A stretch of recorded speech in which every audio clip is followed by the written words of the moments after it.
rahimahullahu ta'ala wa adaman naf'a bihi wa bi barakati ulumihi wa bikum fid daraini amin. Qala babu sholatil idaini wal kusufi.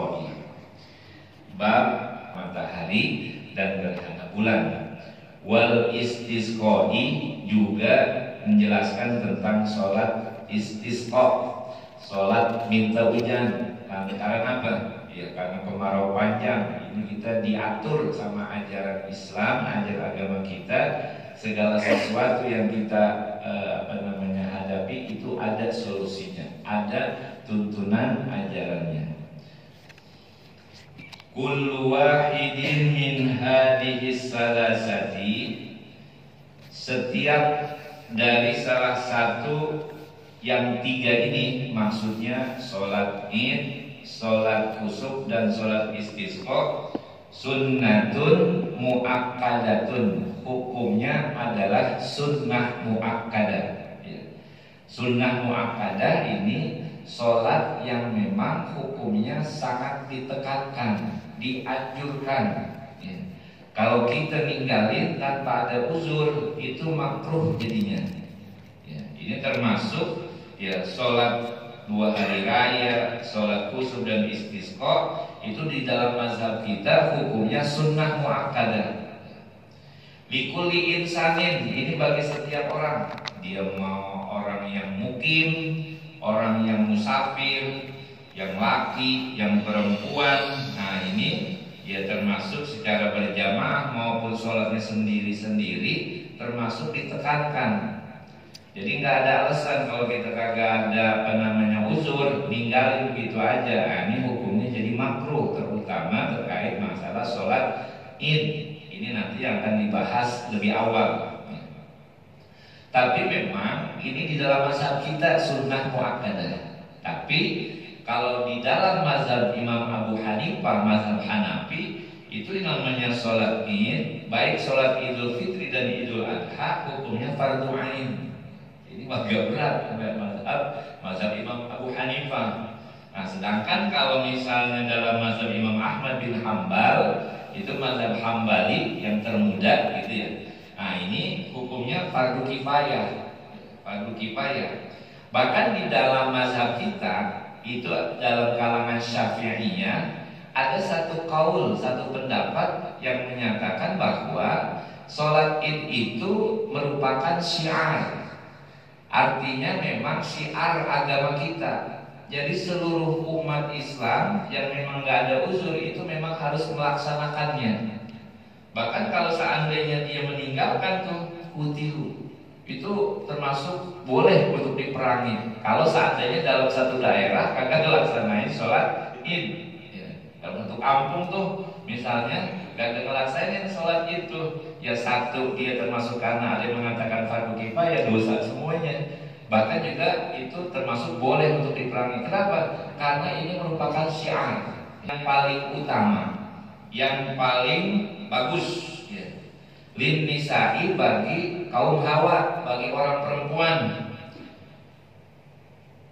Fi'luha ay hadhihi salasi, untuk melaksanakan 3 macam sholat yang disebutkan tadi ini, ya baik sholat id, sholat kusuf dan istisqa, itu fil buyuti. Yang paling bagus di mana? Di rumah. Tapi ini dijelaskan oleh Syekh Hasbullah, lin nisa ini perempuan yang bagaimana yang untuk paling bagus di rumah. Baik sholat id misalnya gitu ya. Itu sholat untuk perempuan yang bagus melaksanakan sholat id di rumah adalah perempuan-perempuan yang dikatakan zawatul hayati. Perempuan yang memang satu, dia punya paras cantik. Yang kedua, bentuk tubuhnya, kalau dibilang apa ya, kalau perempuan itu agak bisa menarik gitu ya. Kalau orang laki ngelihat ya itu bagaimana gitu. Nah, bahkan kalau dalam satu kita dijelaskan memang perempuan-perempuan yang mohon maaf ya agak genit atau bagaimana dah. Nah, ini perempuan-perempuan yang begini nih yang bagus melaksanakan sholat idnya, sholat kusufnya, sholat istisqanya itu di rumah. Nah, ya. Ini dikhawatirkan gitu ya. Tapi kalau memang tidak mengkhawatirkan, silahkan saja di masjid. Disyarofihi karena memang memuliakan masjid yang punya keagungan. Sekalipun memang di sofrot gitu ya, artinya di lapangan boleh saja. Tapi dengan catatan jangan. Walir rijali dan bagi orang laki. Ini kalau perempuan tadi yang bagus di rumah, tapi dengan catatan perempuan yang bagaimana tuh? Ya, artinya yang memang di masjid. Ya, artinya kurang sempurna kalau orang laki melaksanakan sholat ya 5 waktu itu yang bagus memang di masjid. Ya, kita melaksanakan sholat 5 waktu wajib ya, itu di masjid yang paling utama. Kalau sholat sunnah itu memang kita upayakan apa? Di rumah. Jangan sampai rumah kita itu kagak ada aktivitas ibadah.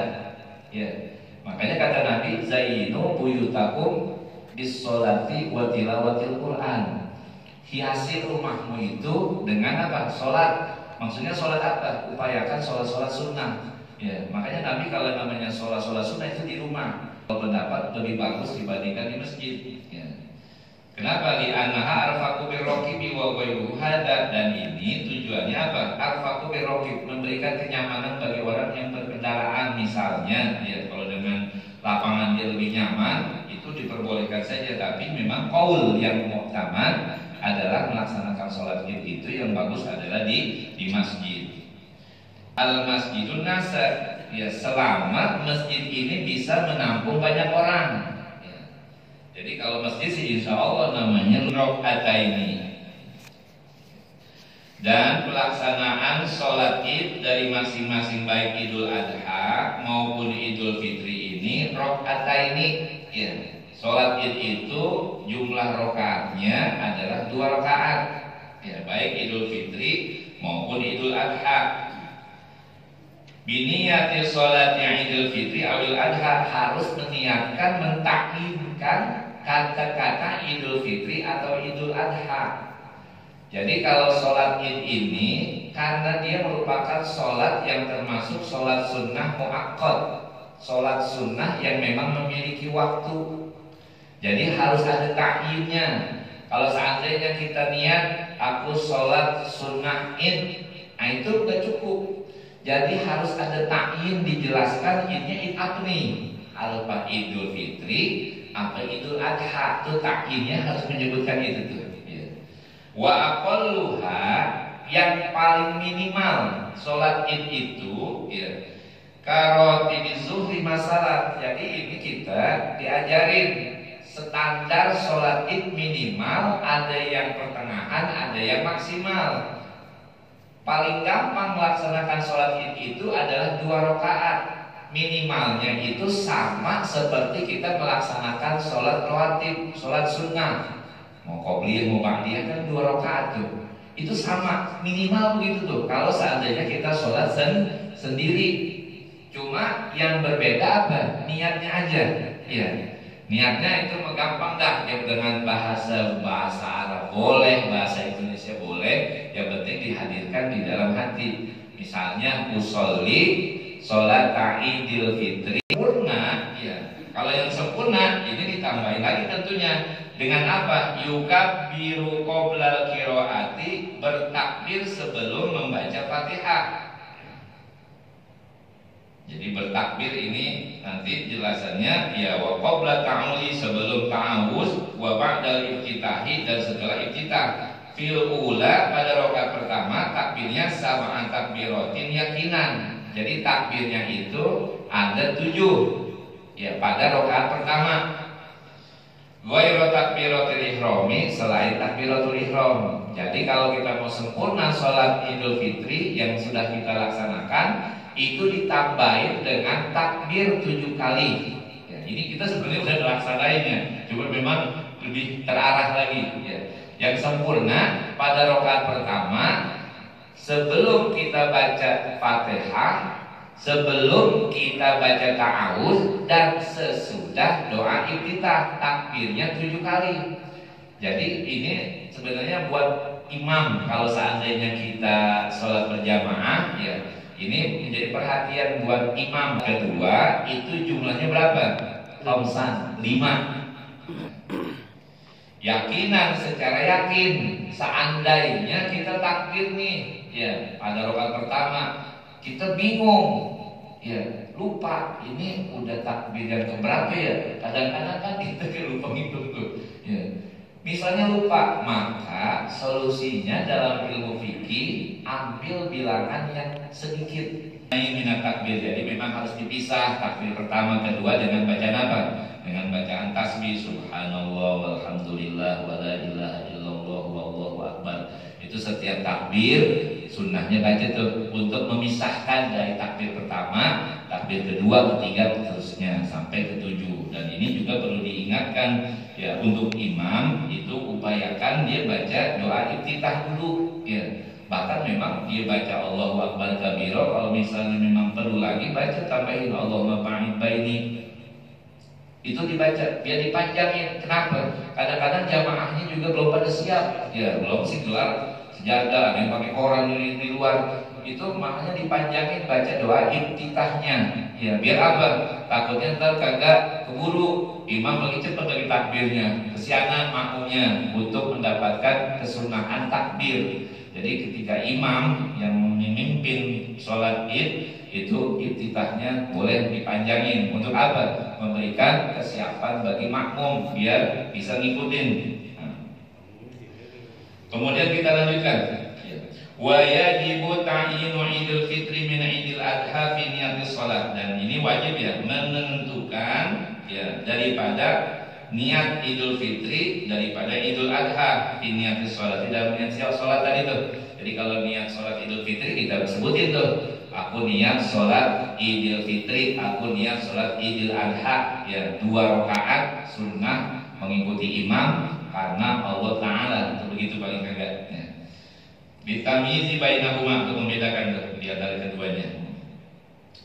Wa yusannu ya ayus sholatu lil jamaati, dan disunnahkan setelah melaksanakan sholat ya bagi lil jamaati, orang yang melaksanakan sholat berjamaah. Apa sunnahnya? Khutbatani, untuk membaca 2 khutbah. Jadi kalau kita sholat jamaah, apalagi banyak, apalagi di masjid, ini paling kagak ada yang namanya khutbatain. Ya, pelaksanaannya memang kayak sholat Jumat yang udah kita laksanakan, tapi apa? Kawan. Kemudian baru yang khutbah itu khatib adalah orang laki. Ya. Tapi bagaimana Imam Baijuri itu memberikan solusi seandainya ada di kalangan perempuan komunitas, dia bikin sholat id sendiri gitu ya. Itu boleh diimamin sama orang perempuan. Bagaimana dengan khutbahnya? Itu bahasanya bukannya khutbah, tapi apa? Hanya sekedar mau izah saja. Jadi dia enggak seperti ada 2 khutbah. Cuma apa? Cuma sekedar mau izah. Jadi setelah sholat ya ini imamnya apa ustazahnya, dia naik untuk sekedar apa? Mau izah aja. Kalau untuk berkhutbah ini enggak ya, karena memang yang namanya khutbah itu adalah lizikari zakari buat orang laki gitu. Aku akan tetapi yukabiru fi awalil ula tis'atakbiratin. Kalau yang namanya khotib nih kaitannya dengan khutbah, bicara tentang khutbah, pada khutbah pertama dia bertakbir tuh berapa kali? Tis'atakbiratin, itu 9 kali. Jadi ketika dia assalamualaikum baca takbir tuh Allahu akbar Allahu akbar Allahu akbar 9 kali ya. Kemudian ini mutawaliyatin secara berturut-turut. Wa bisaniyati sab'an. Kemudian pada khutbah yang kedua ya, itu berapa kali dibacanya? Adalah 7 kali. Kadzalika ya, ini hal yang sama mutawaliyatin, artinya berturut-turut. Jadi sebelum dia muqaddimah baca takbir dulu tuh. Nah, ini semuanya paham. Kemudian rakaat kedua sunnahnya surahnya surah Al-Qamar, iqtarabatis sa'ah. Ya, cuma kan kepanjangan, maka kita ambil biasanya untuk grade yang kedua bacanya apa? Rakaat pertama sama kayak Jumatan tuh. Ya, pertama Al-A'la, kemudian rakaat yang kedua adalah Al-Ghasyiyah gitu ya. Nah, ini untuk lil iktidam. Nabi kita biasanya ngambilnya yang standar dah. Ya, ayyukabbiron nasu. Sunnah juga tuh bertakbir. Jadi semua orang itu disunnahkan bertakbir. Kullu ahadin, dia tiap orang fi Idul Fitri, pada Idul Fitri, min ghurubi syamsi, dari terbitnya dari terbenamnya matahari, akhiri yauma min Ramadan, hari terakhir daripada bulan Ramadan. Ini yang dikenal dengan takbir mursal atau takbir mutlak, ya, takbir umum namanya. Nah, itu ketika di akhir Ramadan, katakanlah tanggal 29 Ramadan, kita tuh maghrib itu kesunahan. Namanya dalam Idul Fitri itu takbirnya takbir mutlak atau takbir mursal. Sepanjang malam tuh, ya, sepanjang di masjid. Apalagi sampai melaksanakan takbiratul ihram itu namanya takbir mursal atau mutlak. Nanti bagaimana kalau udah habis sholat dia nggak ada takbir lagi, namanya takbir mutlak. Ya, ini pada Idul Fitri itu namanya takbir mutlak atau mursal. Ya, takbir ini, nah itu dari terbenamnya matahari sampai besok pagi imam datang untuk melaksanakan sholat id. Ya, ketika udah sampai itu maka udah cukup itu takbirnya, paling kagak ketika takbiratul ihramnya imam. Wa yukabbiru fi Idul Adha, dan kemudian sunnah juga bertakbir pada Idul Adha. Ini agak berbeda Idul Adha nih. Dari kapan sunnahnya? Min subhi yaum Arafah.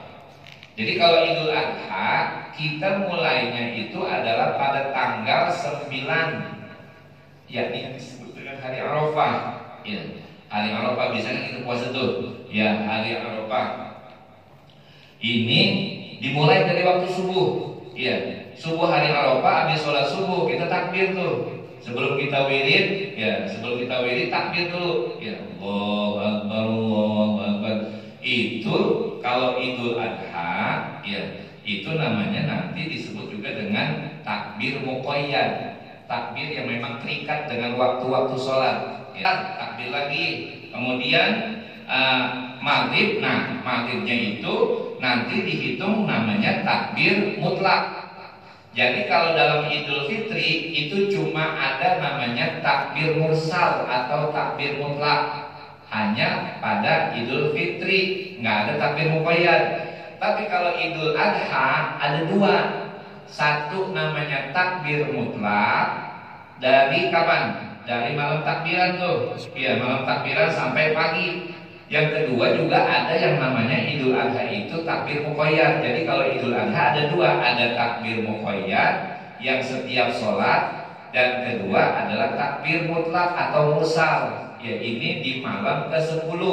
Ya, tanggal 9 sore tuh. Ya, malam takbiran bahasanya itu sepanjang malam kita takbiran. Ya, karena memang ini kesunahannya.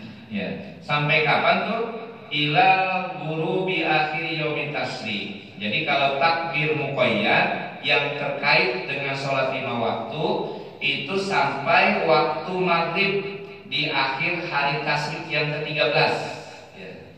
Jadi kita takbiran tuh. Yang pertama, kalau Idul Fitri gak ada masalah, namanya semalaman suntuk rapi. Tapi kalau Idul Adha sunnahnya tuh di malam ke-10 dari waktu maghrib itu sampai semalam suntuk kita sunnah takbir. Ya, di mana, di pasar, orang lagi jalan, orang di mana aja kita takbir, mengeraskan suaranya. Sebagai apa? Sebagai syiar, sebagai rasa syukur kita membesarkan asma-asma Allah. Itu dari maghrib sampai pagi. Itu sunnah, namanya takbirnya disebut dengan takbir mursal atau takbir mutlak.